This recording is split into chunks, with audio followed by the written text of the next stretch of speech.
Olá, meu nome é Rodrigo Lopes, sou mestre em musicologia pela Escola de Comunicação e Artes da Universidade de São Paulo.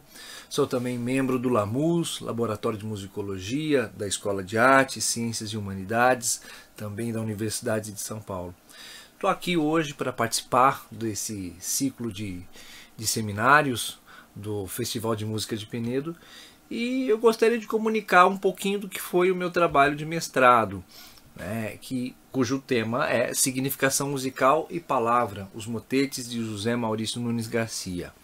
Bom, esse nosso trabalho ele está na linha de estudos de significação musical, que é uma linha bastante forte no LAMUS, e o nosso estudo é um estudo analítico, no qual a gente não foca, em princípio, nos princípios da Formelehen, que seria a análise de forma, frase, harmonia. É claro que tudo isso é uma parte bastante estrutural do nosso trabalho, mas nós focamos na dimensão expressiva desse processo de criação do compositor. É uma linha que surgiu ali com Leonard Ratner em 1980 e ao longo dos anos 90 em diante foi aperfeiçoado por alguns dos seus discípulos e companheiros de trabalho. Enfim, e nós também pensamos a música enquanto um processo sociocomunicativo. Ora, uma vez que a música, nós acreditamos e trabalhamos para mostrar que a música comunica algum tipo de mensagem, pressupõe-se que há uma série de códigos compartilhados entre o compositor ou intérprete e a sua audiência. Então isso é um aspecto bastante importante das nossas análises, do nosso trabalho no LAMUS. A primeira coisa a ser discutida realmente essa relação entre música e palavra, porque a significação musical ela é bastante pesquisada no âmbito da música instrumental, que é onde a gente tem aí um campo para poder explorar justamente como ela cria esses significados, esses códigos de compartilhamento. Mas uma vez que ela entra em contato com a letra, com o texto, com as palavras, fica bastante delicado criar uma cisura, uma separação, mesmo num processo analítico. Então esse foi o primeiro grande questionamento. Será que a gente deve separar a música e o texto na análise? Será que a gente não deve buscar uma análise mais hermenêutica, enfim, sem criar uma ruptura entre esses dois elementos? E a gente tem entendido até então que sim, e que talvez esse seja o grande cerne do trabalho. A música, uma vez que a gente acredita que ela tem um próprio discurso, que ela configura um discurso, que ela tem uma sintaxe própria. Eu gosto mais da pronúncia sintaxe, mas o pessoal das letras fala sintaxe, então vamos respeitar essa orientação. E, enfim, se a música é uma linguagem, se ela configura-se como uma linguagem, é uma discussão que também está sempre em andamento, mas a gente considera pelo menos que a música configura um discurso. Sendo assim, é importantíssimo a gente considerar que música e texto são duas vozes que se articulam, que cantam juntas, que soam juntas em uníssono. São vozes diferentes que soam juntas, em simbiose. Então, aí a necessidade da gente voltar para a música e entender a música a partir das suas próprias ferramentas. E daí aí começam os nossos problemas, aí começa o nosso trabalho.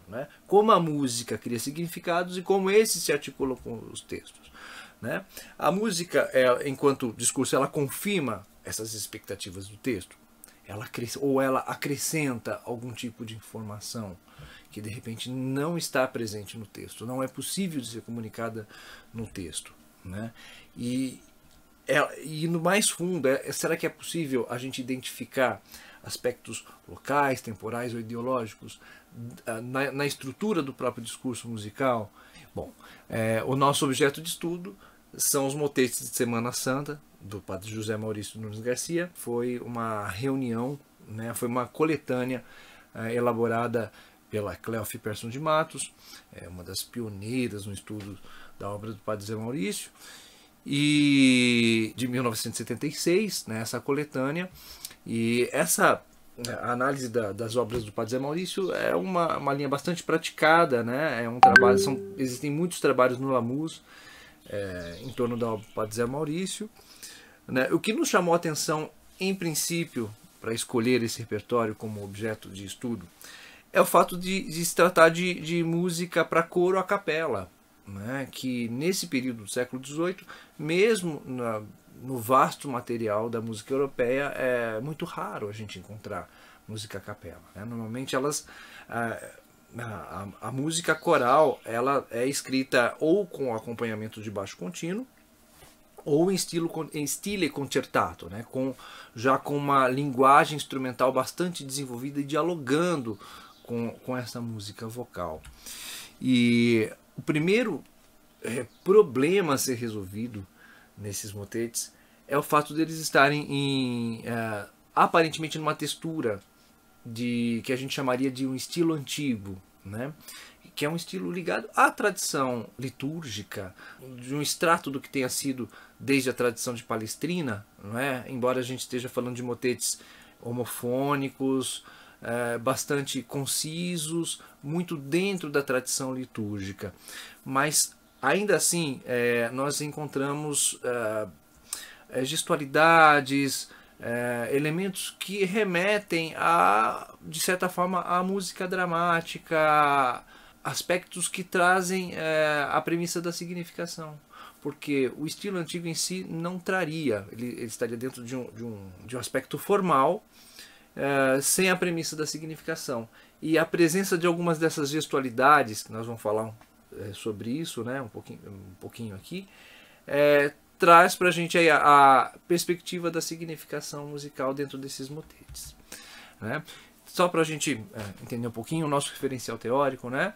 Bom, nós entendemos que o compositor do século XVIII organiza a matéria sonora, né, a música, pelo viés da retórica, no sentido de fazer dos sons, vamos dizer, um discurso persuasivo, no sentido de convencer a sua audiência e de comunicar principalmente afetos, ideias, seja ela uma retórica figurativa, usando figuras, seja pelo princípio da Klangerrede, né, que os autores do final do século XVIII, início do XIX, já pensavam aí numa oratória de sons, né, ou seja, numa retórica onde os sons se organizam dentro da sua própria lógica, né? Então, partimos aí do princípio de que estamos falando de uma música retórica. Utilizamos também a teoria das tópicas como uma ferramenta de análise, a teoria das tópicas que nasceu aí ligada em princípio à própria retórica, né, através do Ratner, e ela avança, os estudos das tópicas avançam no sentido dos estudos semióticos, e depois com Robert Hatton, até mesmo utilizando ferramentas da linguística, enfim. E utilizamos também as esquemata, e é assim que se fala no plural, né? São esquemas que estão muito mais ligados à significação no plano da sintaxe, no sentido da organização, principalmente dos elementos harmônicos da música, né? Então temos aqui algumas das esquemata, né? Alguns dos esquemas mais presentes. A gente utiliza aqui a denominação que o Jerdgen, 2007, apresenta. É um estudo bastante já avançado também no Brasil. Aqui o esquema Lê Sol Fi Sol, apresentado por Vasily Biros, que vai ser bastante importante no nosso trabalho, por ele estar ligado a uma ideia de crucificação. Bom, o motete em si, enquanto gênero, tem uma história muito antiga, e nós não temos como em um trabalho dar conta da grandeza que é esse gênero, né? Ele nasce praticamente junto com a polifonia, mas nós não temos condições de criar uma linha que una o início da história do motete ao uso do motete na colônia, no Brasil colonial, né? Enfim. Então nós consideramos o motete a partir da sua tradição na liturgia, né? A partir do motete como um estilo vivo dentro da tradição litúrgica. E a gente foi buscar referência no trabalho da Isabel Fernandes, que fez um grande levantamento sobre a música da Patriarcal de Lisboa, que é a referência que chega para o Brasil colonial, né, ali no século XVIII. E nesses motetes nós observamos que há uma espécie de um modelo paradigmático, né, um modelo convencional, que, dadas as suas variações, eles apresentam uma maneira recorrente de serem organizados. Não é? E até porque estamos falando de motetes que começam a ser elaborados no final do século XVIII. Né? Esses 10 motetes são uma coletânea de obras feitas em períodos bastante diferentes. Então a gente fez um modelo, não vamos nos ater agora a esse modelo especificamente, mas no nosso trabalho nós nos preocupamos em entender algumas lógicas dentro dessa construção, né, que é em si bastante retórica, bastante persuasiva. Um recurso bastante utilizado nesses motetes, e nós precisaremos estudar mais a fundo a obra para entender se isso faz parte do processo compositivo de Zé Maurício, é a oposição entre espécies, ou seja, são contrastes que acontecem em várias dimensões, tanto na estrutura, né, como na expressão, no uso expressivo. É onde ele costuma, nos motetes, destacar as ambiguidades presentes no texto. Né? Essa é um jogo bastante retórico, bastante interessante. Né? Por exemplo, vamos falar aqui, nesse trabalho especificamente, de uma oposição que acontece entre música e texto, na qual a música ela reforça alguns aspectos do texto. Por exemplo, em passagens onde o texto fala do sofrimento de Cristo na cruz, ou dos momentos finais de Cristo na cruz, da crucificação em si. Então, as passagens mais lúgubres, mais terrificantes da paixão, elas às vezes apresentam uma figuração musical de ascendência, de expansão, enquanto o texto é bastante disfórico. A música não chega a ser eufórica, mas ela é minimamente expansiva ou ascendente. Mas a gente tem percebido que isso, na verdade, é um recurso de reforço, na verdade, né? de chamar a atenção para um aspecto que está escondido atrás de uma ideia teológica de redenção. Né? A gente tem chamado de paradigma de redenção, paradigma da redenção. E normalmente esse gesto ascendente ele vem acompanhado de algum tipo de elemento contrário a isso, um cromatismo, uma figura de suspiratio ou um salto duriúsculos, alguma coisa que na verdade marque para a gente a ideia de que aquilo não é uma figuração eufórica. Na verdade, ela lembra dessa disforia que existe no texto através de um pequeno sinal musical. Né? Normalmente, cromatismo em movimento contrário, movimento descendente, são elementos que se fundem em torno do texto para reforçar justamente a ideia de um sofrimento que chega a ser extra-humano. Não é? A repetição é um elemento bastante presente também nessa configuração do paradigma da redenção, como estamos chamando. Né? Acontece normalmente já na segunda parte da macroestrutura, e nós interpretamos esse paradigma da redenção como uma mensagem teológica mesmo, né? Uma mensagem de otimismo, no sentido de que o sofrimento de Cristo ele não configura uma redenção posterior, mas ele já inicia naquele momento. E isso é um preceito que vem, é um traço que vem do marianismo, né? É um traço ideológico do marianismo, bastante presente no período colonial no Brasil, até porque era uma política de Estado em Portugal durante muito tempo, durante a Idade Média, e a gente vê esse traço ideológico também aí presente na própria música, né? Então vamos dar uma olhadinha em alguns desses aspectos. O primeiro dos motetes, talvez um dos mais antigos dessa coleção, né, o Crux Fidelis. O texto, né, que já diz a cruz fiel, ele já inicia com uma figura que é um extrato do esquema Le Sol Fi Sol, né, que seria o esquema da cruz, o esquema da crucificação, na verdade, né, que na ópera, por exemplo, em Dom Giovanni, é um esquema ligado à morte, mas que aqui na música sacra é bastante utilizado no período galante como esquema de crucificação. E esse esquema ele aparece repetido depois, expandido um pouco, o motivo vai sendo expandido, né? Aqui ele é a segunda aumentada, se torna um trítono. Isso, ele vai criando uma ideia de expansão.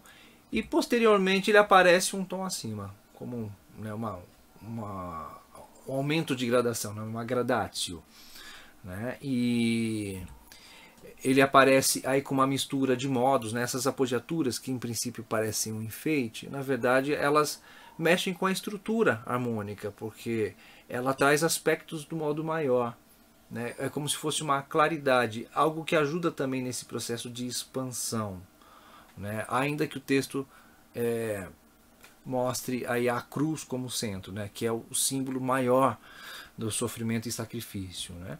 Em compensação, a melodia do baixo, embora disfarçada por saltos, ela apareça com cromatismo descendente, né? Que a gente pode entender aí como um lamento, uma figura de catabases, né? Além da cadência suspensiva, que traz bastante tensão também para esse momento.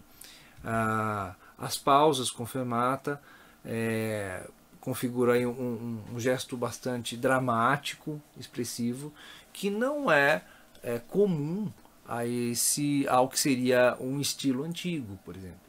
Se estivéssemos falando de uma música essencialmente litúrgica, muito possivelmente não teríamos essas pausas dramáticas intermitentes.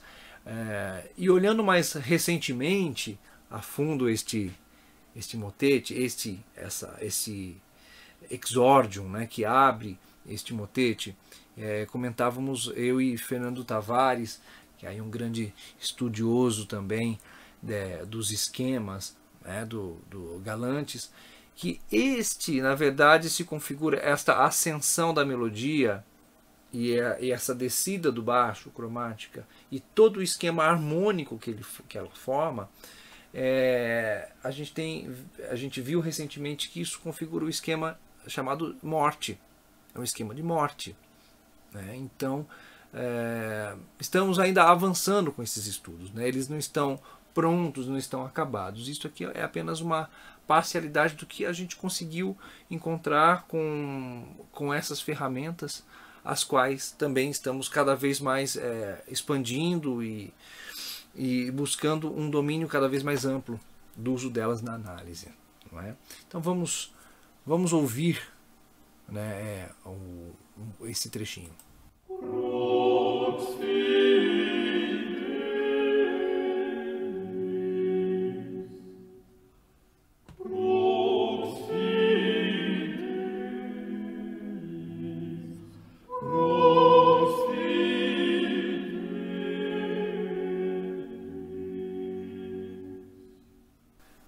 O próximo motete, nós temos aqui a presença da Lei Sol Fi Sol, justamente no trecho em que ele diz, né, porque eu te tirei da terra do Egito, preparaste uma cruz para o teu Salvador. Bom, esse texto faz uma cisão, na verdade, é um texto do Antigo Testamento que faz uma cisão com o Novo Testamento, né? Quando ele está falando de tirar o povo do Egito, preparaste uma cruz para o teu Salvador, né? Então a gente vai ver que aqui aparece a figura da cruz, e em seguida, justamente sobre o texto Parasti Crucem, ela aparece novamente, né? E depois ela é diluída ali na voz do tenor, né? Sobre a palavra Salvatore tuo, sobre o teu Salvador. E percebam que no esquema central, né, sobre a palavra cruz, né, a gente tem uma figura do Faux-Bourdon, que é uma reminiscência de uma polifonia bastante antiga, né, de uma polifonia, de uma sonoridade antiga, talvez remetendo aí justamente a essa ideia de um antigo, do distante, né, já que ele está fazendo uma cisão entre o Antigo Testamento e o Novo Testamento. A gente tem aqui a ideia da pastoral, ou seja, um recurso, né, um elemento da pastoral, que é o pedal, e a pastoral no sentido de sempre remeter neste caso, né, buscando vínculos aí com a literatura, inclusive, a ideia de inocência, a ideia do cordeiro inocente, que especificamente neste uso litúrgico sempre vai se remeter a essa ideia da pureza, né? Já que a pastoral remete originalmente à ideia de campo, a ideia desse ambiente contemplativo. Vamos dar uma ouvidinha neste trecho.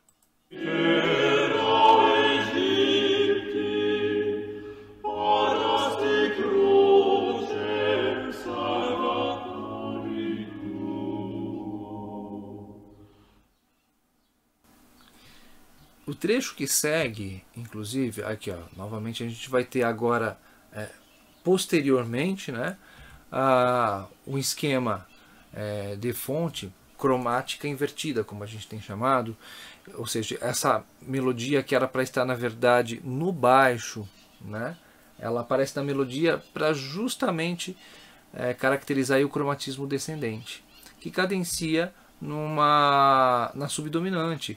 É quase que uma alusão a uma cadência plagal, né? A subdominante plagal, bastante emblemático, porque é o único momento que se cadencia aí numa plagal. Não só nessa peça, mas não é uma cadência muito comum, pelo menos dentro dos motetes. E aí enfatizando e sobre as mesmas palavras, né, Parasti Crucem, a repetição. Aí tá vendo agora o texto aparece com repetições. Sempre quando para nós parece isso, que sempre quando algo está sendo destacado, repetido, ali está se configurando, pelo menos nesses motetes, essa ênfase à grandeza do sofrimento na cruz, né? Onde os esquemas são bastante tratados, justapostos, no sentido de acrescentar valores e significados que são de cunho bastante teológico, e que o texto em si, na sua concisão, não seria possível de comunicar. Daí a música acrescentando esses significados todos. E no Monte Olivetti, que é o momento onde Cristo fala, ali no Monte das Oliveiras, a frase bastante emblemática, né? Pai, se possível, afasta de mim este cálice, mas seja feita a tua vontade. Note que o motivo é todo ascendente, né, em todas as vozes. Quando o texto está falando afasta, mas a melodia diz outra coisa, né? Ela se movimenta em outra direção. Daí a gente tem aqui esse salto do Iúsculos, né, esse intervalo de segunda aumentada, justamente para ser aquele ponto que lembra que na realidade estamos falando de algo que é doloroso, que é sofrido, né? A harmonia se movimenta num ciclo de quintas ascendentes, naquele sentido de afastamento do centro tonal, relembrando até aquela ideia da música modal, né, a sonoridade de música modal, também remetendo a um estilo mais antigo. Então, ao mesmo tempo que temos esse elemento que sobe, temos esses elementos que pontuam, como as dissonâncias, que pontuam o aspecto da dor. Vamos ouvir.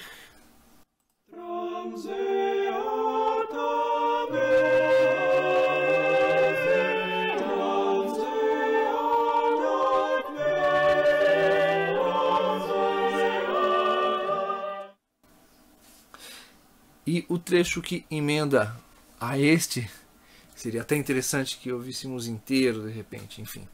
Né? Temos aqui a descida cromática, que sempre sucede ou ela acontece justaposta. Né? Que é o lamento, né? Sobre a palavra este cálice. E seguido de uma cadência de caráter bastante eclesiástico, né? Temos aqui as suspensões, né? Temos aqui ali no soprano um certo lamento aí dessa sexta menor, né? Vamos ouvir.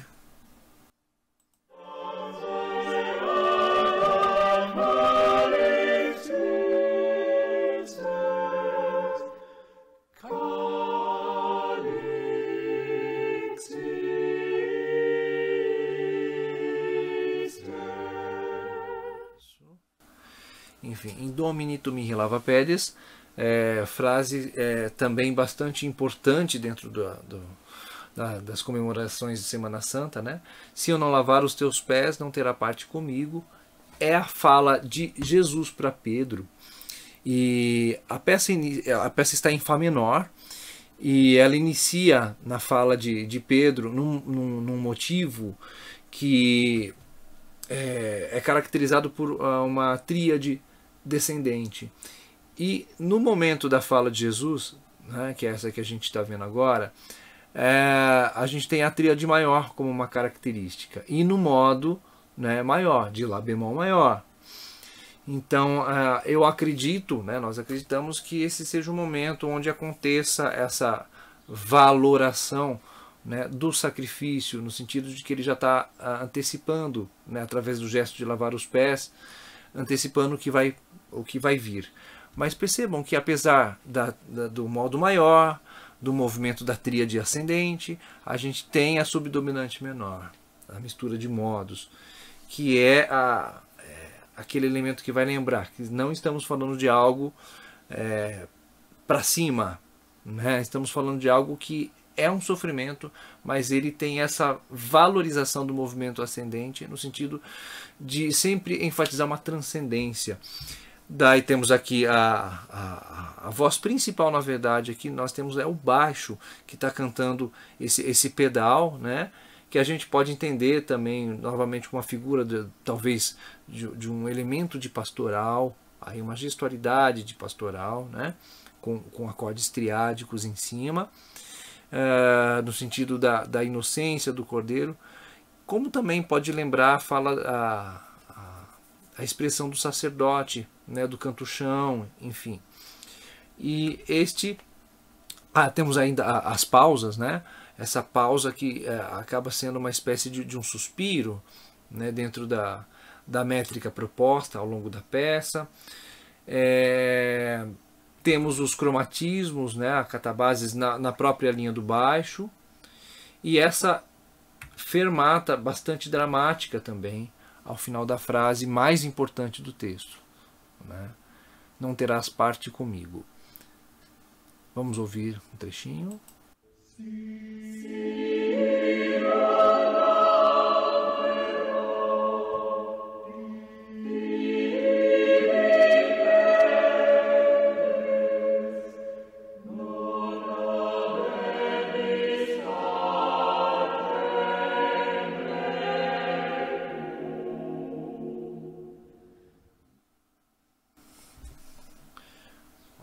Seguindo, Iudas Mercator Pésimos é de longe o motete mais expressivo desta coleção. É um dos mais, vamos dizer, mais maduros, da fase mais madura de Padre Zé Maurício, né? Ele já compõe isso quando já tem a presença dos cantores da Patriarcal, após a chegada Dom João VI, né, em 1809. De 1909 consta ser este motete, um dos poucos que tem data, né, marcada. E o Das Mercator Pessimus já começa com um uníssono de coro, ou seja, um coro cantando em uníssono no motete já é algo bastante marcado, não é? Esse texto normalmente é composto em métrica binária. Nós recorremos aos autores da tradição, né?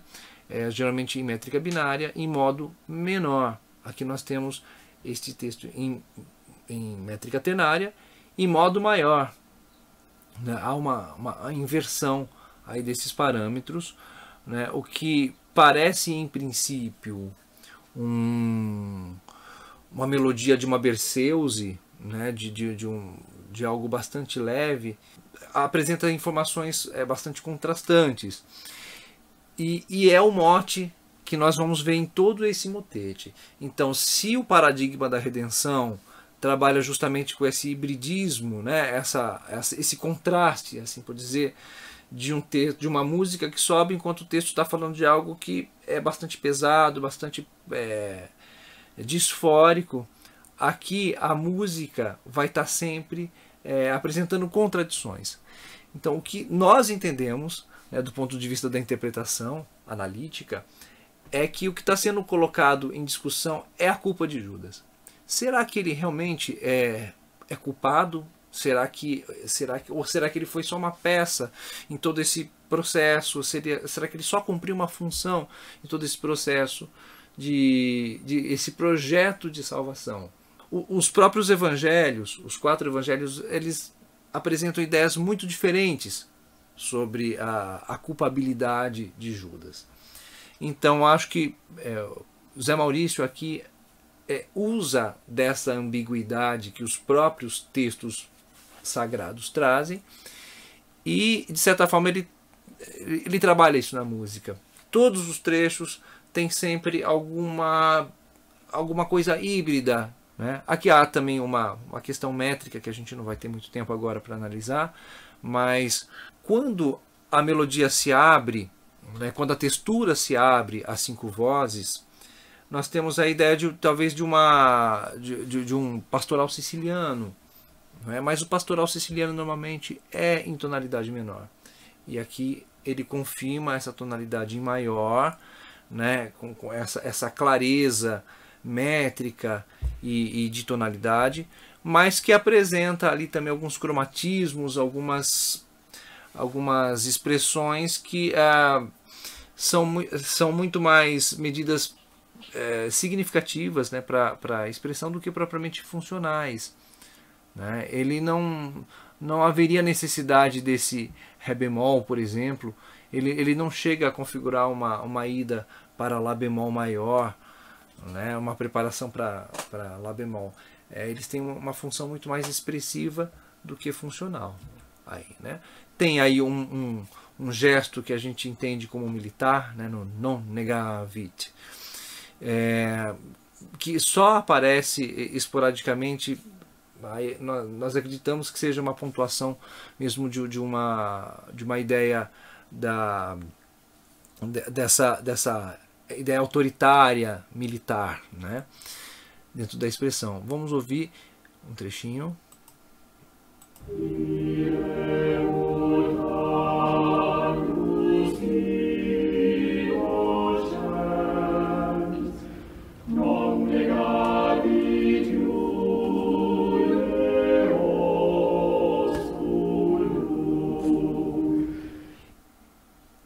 É claro que a interpretação pode sugerir muitas coisas que ou não pode de repente não aparentar coisas que pela análise nós acreditamos que poderiam ser mais enfatizadas, dependendo do andamento e da ênfase que se dá a essas expressões, não é? Depois no trecho onde ele afirma na Iudas Mercator Pessimus, o primeiro trecho aparece em Mi bemol maior, tonalidade da peça. Em seguida ele é repetido em Dó menor, né, no modo menor. Isso, segundo Hatten, tem sim uma implicação, né? Ele diz que o modo menor ele sempre remete ao pungente. Então a gente entende aqui como uma diluição dessa acusação em relação a Judas. Novamente o preceito do marianismo de que todo pecador, inclusive o maior deles, né, pode ser salvo pela misericórdia divina, somente pela misericórdia divina.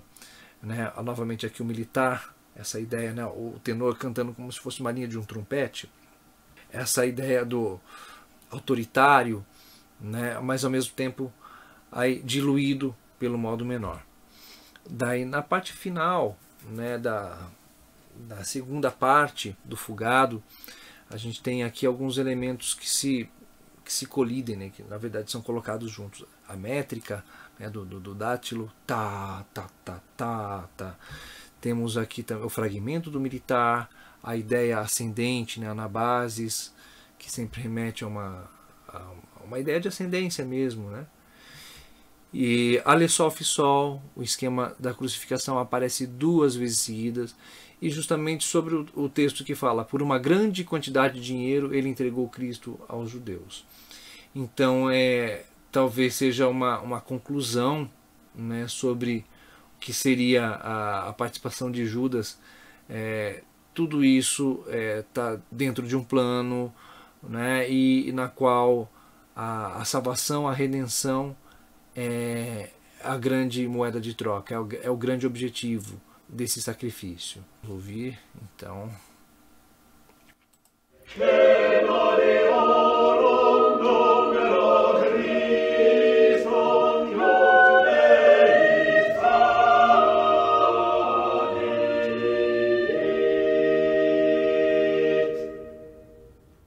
Ok. E por fim, esse trecho que traz esse texto bastante sério, bastante acusativo, né? Seria melhor para ele se não tivesse nascido. A música aqui justamente é totalmente contrastante a esta afirmativa tão dura.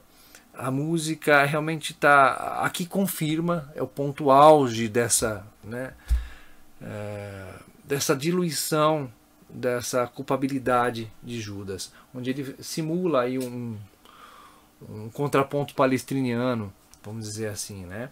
É um simulacro mesmo, não é realmente aos moldes palestrinianos, mas a gente tem essa ideia de uma polifonia mais aos moldes da tradição. Vamos ouvir.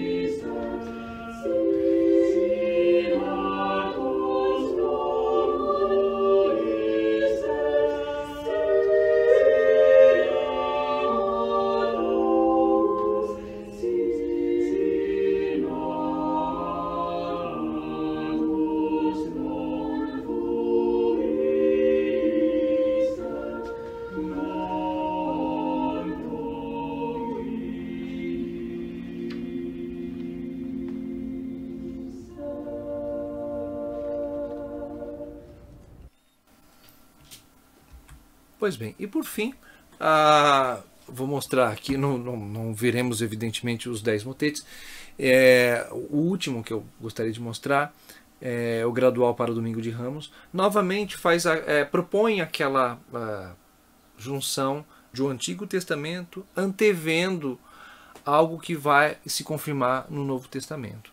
Nesse caso, o texto que fala, é um salmo, né, que diz: "Por que me abandonaste?", né, que é a frase, sabemos, dita por Cristo momentos antes da sua morte na cruz, quando ele já está na cruz.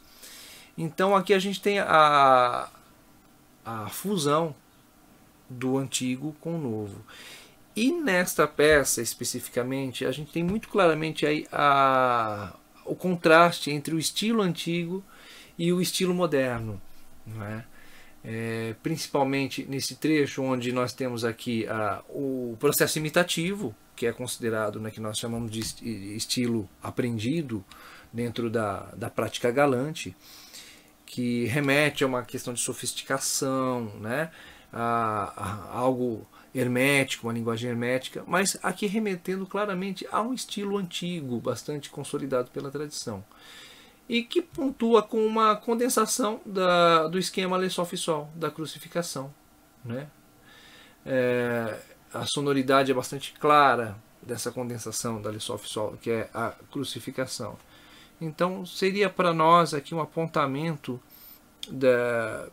dessa fusão entre o antigo e o novo, né? Aqui nos estilos, mas remetendo ao antigo e novo no sentido das escrituras. Vamos ouvir.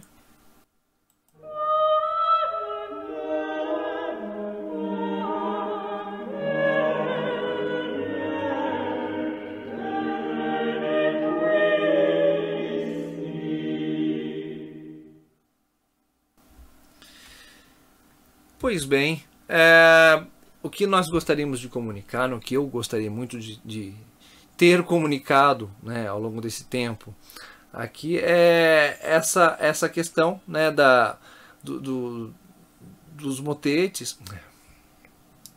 Bom, o que eu espero ter podido comunicar nesse tempo que estivemos juntos aqui é essa possibilidade, né, comunicativa que os motetes de Zé Maurício traziam para o ambiente para o qual eles eram destinados, de manter uma sobriedade, né, dentro do ambiente, dentro da ocasião, preservando o decoro, né, esperado para um compositor, ele que era mestre de capela, que ocupava o cargo mais importante na sede do Rio de Janeiro, mas como um homem do seu tempo, trazendo aí elementos da música de seu tempo, da música dramática de seu tempo, né, de maneira bastante equilibrada e bastante sofisticada, comunicando, né, com uma audiência que possivelmente deveria conhecer os códigos os quais ele estava inserindo ali no meio. Não haveria outra razão para, considerando as relações entre compositor e audiência, para que esses elementos estivessem lá, senão comunicar. Não é? E nesse sentido ele comunica algo que tem por detrás um grande amparo teológico, né, que é a ideia da salvação, a ideia de uma morte de cruz, que tem uma proposta transcendental, e esse é o grande cerne do cristianismo, né, dessa experiência religiosa que esse objetivo era comunicar justamente isso que é o centro da fé cristã, que é essa ideia de uma morte que transcende a própria morte, né? que vence a própria morte. E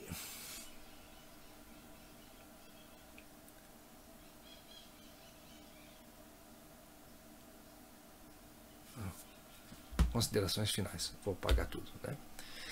Bom, eu espero que durante esse tempo que estivemos aqui eu tenha conseguido comunicar um pouquinho, pelo menos, do que foi esse nosso trabalho, que está em constante andamento, está em constante,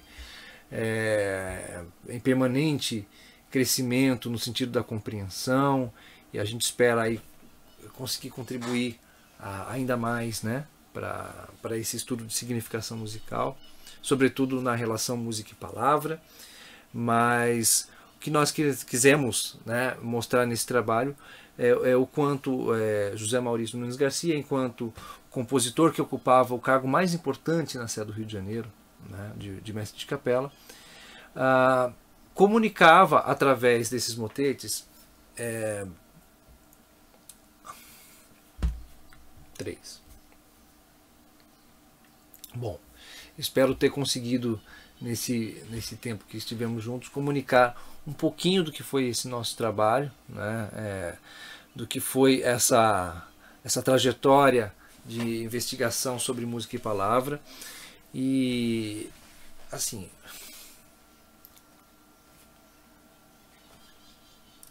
bom, espero que esse tempo que estivemos juntos eu tenha conseguido comunicar um pouquinho do que foi esse nosso estudo sobre os motetes do Padre José Maurício, né, que foi o compositor mais importante de seu tempo, ocupava o cargo mais importante, né, na Sé do Rio de Janeiro como mestre de capela.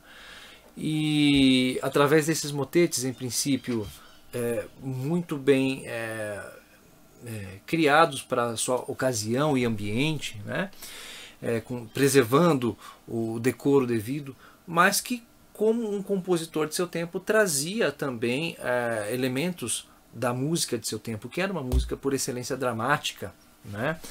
E com certeza, se ele assim o fazia, porque ele compartilhava, né? Nós cremos nisso, né? Perseguimos essa tese de que ele estaria comunicando com uma audiência que conhecia esses códigos, né? E esses códigos, por sua vez, comunicavam um preceito que realmente tinha um fundamento teológico, que é esse fundamento da transcendência, da morte, da ressurreição e da redenção em Cristo, que é o cerne principal do cristianismo, né? E as estratégias utilizadas pelo padre...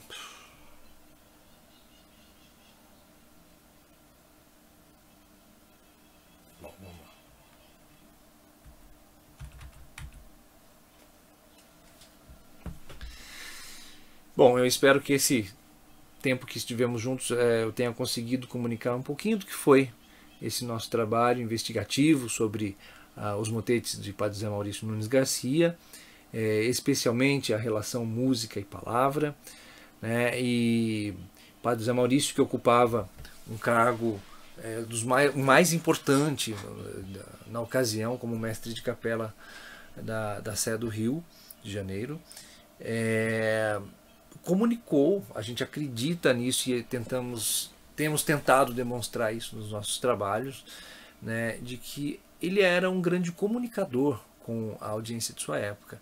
E o que nós tentamos fazer... Bom, eu espero que esse tempo que estivemos juntos aqui eu tenha conseguido mostrar um pouquinho do que foi o nosso trabalho, né? No sentido de demonstrar um pouquinho do uso que o Padre José Maurício, que era o mais importante compositor de seu tempo, ocupava o cargo mais importante, né, como mestre de capela da Sé, nós tentamos demonstrar um pouquinho do uso que ele fazia desse capital simbólico, né, através das composições feitas para ocasiões, no caso da Semana Santa, a gente percebe que ele utiliza de elementos que certamente eram elementos conhecidos pela audiência culta de seu tempo, né, que era a audiência da corte, era a sociedade de corte de seu tempo, né. Com relação no que tange, né, o uso da música e da palavra, eu gostaria de ler esse último parágrafo, né.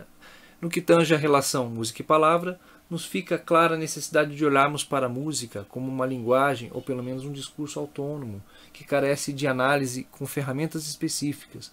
No entanto, uma vez que é posta em justaposição com o texto, com a palavra, passa a atuar em simbiose com a mesma, como se fosse duas vozes, se entrelaçando e timbrando num verdadeiro uníssono.